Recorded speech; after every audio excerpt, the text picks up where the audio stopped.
Ladies and gentlemen, could you please give a warm welcome to the Right Honourable Owen Paterson, MP.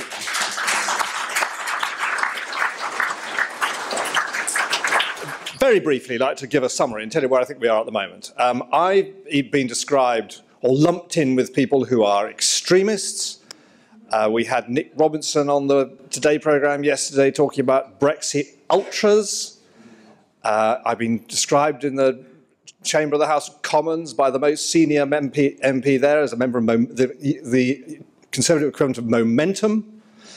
And I would just like to explain that actually I'm an absolutely middle-of-the-road Conservative that wants to see the manifesto on which I was elected put into action. So to very briefly recap, David Cameron, under pressure from various quarters, made a promise that if you voted Conservative in the 2015 election, he would give the people the decision on whether to stay in the European Union or not. No ifs or buts, no second choices, made completely clear this would be a one-off decision, never to be repeated, never to be overridden, and whatever happened, the power would come back to Parliament and Parliament would deliver what the people decided. I think to his horror, he didn't expect it. He won the election and had to deliver on his fairly farcical trip around Europe, coming up with concessions, which were, of course, meaningless, because at every meeting he always said, well, whatever you agree, I'm going to go and support it and campaign for it back in the referendum campaign. But, of course, many of us were also caught flat-footed. I was one of the history book's completely inaccurate on this. I was one of the sort of 3 MPs that first sat down and said, look, we've also got to get that together. And we began immediately, within a couple of days of that election, setting up what eventually became Vote Leave and went on to win the referendum. But, of course, prior to that, we had a parliamentary process. And we had Philip Hammond, who was then Foreign Secretary, making it absolutely clear that we were going to honour the commitment, because it hadn't been chucked out of the back of the sledge to the Liberals in a coalition negotiation. It was then Conservative Party policy, it was government policy. It was absolutely clear through all the parliamentary stages that we, the MPs, were going to hand back power to you, the people, and whatever you decided, we would honour. That was completely clear. We then had the referendum campaign, 70.4 million people vote against the will of the establishment. And they were bombarded with propaganda. We had the ludicrous George Osborne leaflet costing £9 million of our money, telling us we were idiots, we were told we were racists, we were told we were Little Englanders, and we ignored them and we voted to leave. Problem with that is the establishment hates it. The establishment has never accepted it. The establishment has always been quite happy to have referendums, and we had one on entering the community, staying in the community back in 75, we had Scotland, we had Wales, we had Northern Ireland, we have the AV referendum quite recently under the coalition. What happened? The people, very obediently, very politely, delivered what the establishment wanted, and everyone was happy. This time, we have a constitutional conundrum, which is becoming a constitutional crisis. For the first time ever, the people have gone against the establishment. And the establishment is doing everything it can to thwart it. It's the political establishment in the House of Commons. Obviously, the House of Lords is quite hopeless. It's the media establishment. Without being chippy, compared to the way I was interrupted on the Today programme this week, and ministers of the Crown were allowed to speak as if they were a cross between the Pope and the Dalai Lama, making statements which countered the manifesto on which we were elected. Because, of course, the next step was, after the referendum result, Mrs May very helpfully said, we will honour leave, we will deliver it, and we'll interpret leave to mean leaving the single market, leaving the customs union, and leaving the remit of the European Court of Justice. And that's what every Conservative MP was elected on. And that is what we have got to deliver. And it was not insignificant. Because we haven't sorted out the boundaries, the seats didn't work out for us, but she still got the second largest number of votes ever. And the Labour Party manifesto wasn't quite as clear-cut, but it was clear that they made clear commitments to honour the leave vote. So 85% of the votes in the general election endorsed leaving. So you have the Cameron referendum, Cameron promise of a referendum, you have the referendum, and then you have the general election. Those are three massive, massive democratic statements, and they must be delivered. The will of the people simply has to be delivered. The disillusion and the anger with our political establishment will be something which we will not have seen before in our lives. We're quite smug in this country. We went through the 1920s, 1930s, very difficult times in other countries in Europe. I'm not quite sure what would happen here. And a lot of people, I get stopped in trains, get stopped in the street, on the tube, and I get three questions. I said, Mr. Paterson, you're going to do it, aren't you? You're not going to let us down. You are going to do it. Second one, which is very common, is 5 words. Mr. Paterson, just get on with it. And then the other interesting one, and this tends to be from older people actually, is Mr. Paterson, we're going to do this, aren't we? And if that means a little bit of a hiccup, a little bit of hardship, we'll live with that, because we want to run our own country. And that's where it goes back to. This all gets back to who makes our laws. So the most telling moment for me in the referendum campaign, I went all around the country, I did masses of agricultural shows, all that sort of stuff, but on the last day I went to the polling station in Whitchurch, which actually is 6 polling stations in the civic centre, the town where I was born in Shropshire. And the 2 points to make, the polling officer came up to me and said, Mr. Paterson, we've never seen anything like it. It's absolutely extraordinary. We've just never had numbers like this. And they don't know what to do. So people had gone and got registered, but they'd never actually voted before. And then people came up to me, at the end of the day, very clearly, some guys on a building site, and covered in dust, and they said, it's about them, isn't it? It's all about them. I said, who's them? Well, we can get rid of you, Mr. Paterson. We can get rid of you. We can vote you out. But we can't get rid of them. And very tellingly, even if we vote for you, you can't do anything about them. And I know that, having done DEFRA. Barry mentioned DEFRA. You know, what, 97, 98% of what happens in the countryside is decided by people who are not elected. And I thought that was really telling. So it's about them. They knew what this was about. They had been traduced, they'd been told they're extremists, they were racist. All they are honest British citizens that want to have the power to vote their rulers in by voting, and if they are bad rulers and pass bad laws and pass high taxes and spend their money badly, can vote them out. That is what this is about. So I'm conscious of the watch. Bringing it right up today, where we are is that the proposed withdrawal agreement does not get us out. Under that proposal, law will be imposed upon us by 27 countries. And I know what that means. So when I did the CAP reforms when I was doing DEFRA, and we worked with allies, you know, sometimes the Germans, sometimes the Hungarians, whatever, we stopped some really stupid things happening. But sadly, a lot of bad stuff went through, as any of you who are farmers will be horribly aware. This time, we won't be in the room.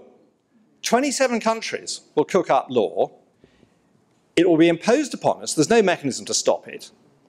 And very importantly, no one ever mentioned this, if we don't impose that law to the satisfaction of the European Commission, we will get fined. I was struck my first day in DEFRA to learn that this country was handing back £630 million because the Commission had judged the manner in which the last Labour government under Mrs Beckett had brought in CAP reform was unsatisfactory. So we won't get our laws back. Laws will be imposed upon us. Secondly, very importantly, there's no way out of this. At the moment, there is no exit clause. We are locked into this thing. You know, if we really wanted to, we could leave NATO. If we really wanted to, we could leave the United Nations. I think it's most unlikely, but we have got the sovereign right to do so. Under the withdrawal agreement, as it's currently drafted, there is no exit. And then for me, what's incredibly important, having done Northern Ireland, is that this is a most terrible breach of the Belfast Agreement. Now, it's an extraordinary achievement what David Trimble did, and he got the Nobel Prize for it. And he obviously wrote half the agreement. But the absolute key element in that was that the principle of consent was what got the Unionists to vote for it. That meant the status of Northern Ireland would not change without the consent of the people. And what we're going to create under this new arrangement is something called UKNI, where there will be different rules for Northern Ireland. And worse, going back to my democratic point, there will be no one you could elect in Northern Ireland who could influence those rules. To chuck a bucket of unleaded on the fire, actually, if you lived in Northern Ireland, the only person who could possibly influence those rules would be an elected politician in Dublin, which is about as inflammatory as it could be. So this is in breach of the Acts of Union of 1801. It's in flagrant breach of the Belfast Agreement, and I'm seriously concerned about it. There's huge concentration on the issue of the Northern Ireland Republic of Ireland border, and we've done an ERG paper about this, and I've written lots of articles about it, as you know.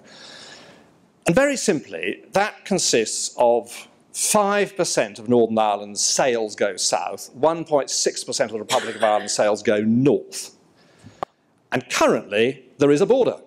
There is a VAT border, there's a currency border, very important, there's an excise duty border, and there is a security border, which is very much respected by the Republic of Ireland.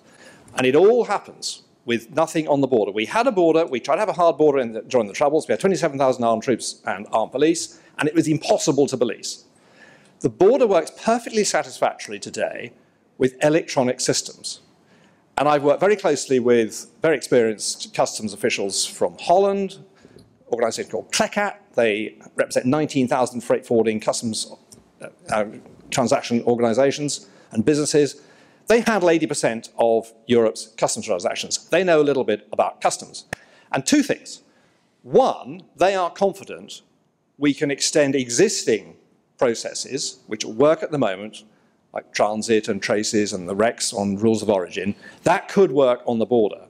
But very importantly, and I did a piece yesterday in the Telegraph with Ian Duncan-Smith and Jackie, the proposals in the withdrawal agreement are absolutely unworkable. They were cut and pasted from the Turkish treaty of about 20 years ago and require wet stamps.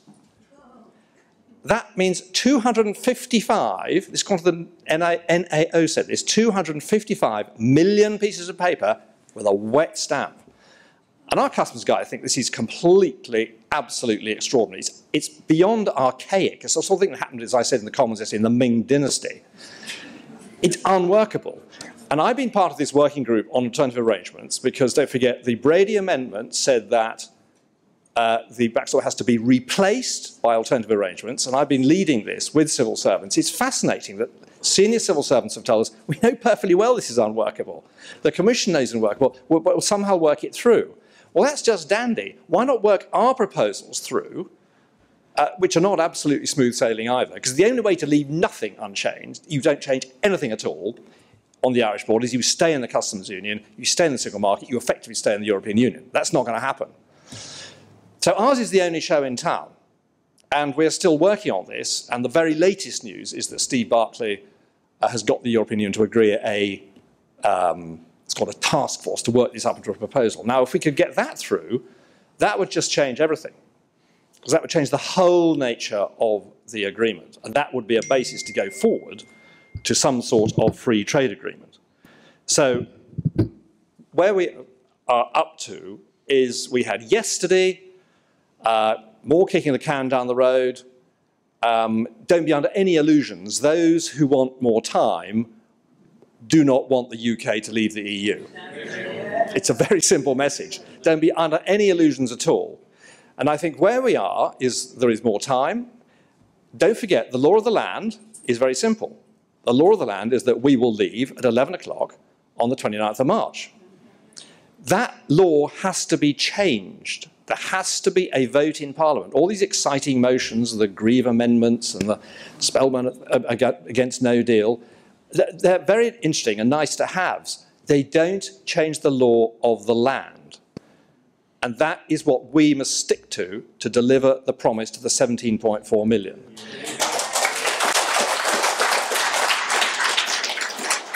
And I'll leave with a last point, because we are going to come under a lot of pressure. We, the ERG, as I said, we've been attacked as extremists and crazies. We are representing the core of the Conservative Party. We're representing the 17.4 million people. I said this at the ERG last night. And we've got them behind us. I went to Davy Jones' constituency on Friday night, and I spoke similar terms to this, and I said, let's have a show of hands. Who here considers extremists for MPs to work to deliver the manifesto on which they were elected, which means that we leave the European Union by leaving the single market, by leaving the customs union, and by leaving the remit of the ECJ. And if we do not come to an agreement, no deal is better than a bad deal. And it was unanimous. Everybody supported. I've had it in my own constituency, and then we had the convention on Saturday, where 5-1, a very similar proposal was endorsed. So we have great strengths. The Conservative Party has a big network around the country. We've got the constituents behind us. I think we have many donors behind us. And what is absolutely vital is that we hold our nerve, because these votes could all go wrong. We could get to this famous vote on the 14th of March, and everything has been outvoted. And on that evening, the law of the land will mean that we leave on the 29th at 11 o'clock. And it is very, very important that you support all those people in the RG and other members of the Conservative Party, because there will be a ferocious bombardment of Project Fear. We had it yesterday. I've got a document over there the government put out with all the horrors of no deal. We all agree it's optimal to have a free trade deal. Well, I haven't got time for that now.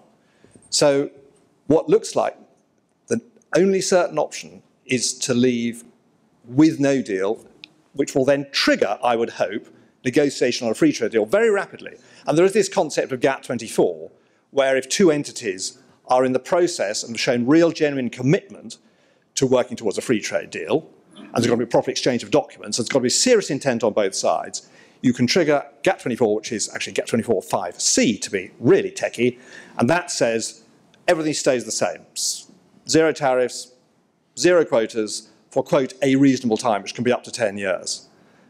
But to do that, you'll never get that without compression on the Commission.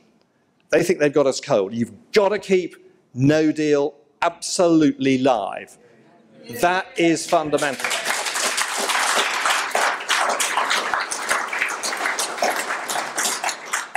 So I'd just like to assure you there are a number of MPs who are absolutely determined to see this through. We will put up with the abuse. We'll put up with being rubbished, because we know that we represent the 17.4 million of hard-working, decent Britons that want something terribly simple. They just want to have the right to elect people to make their laws, and if they make bad laws, to kick them out by voting. Thank you very much.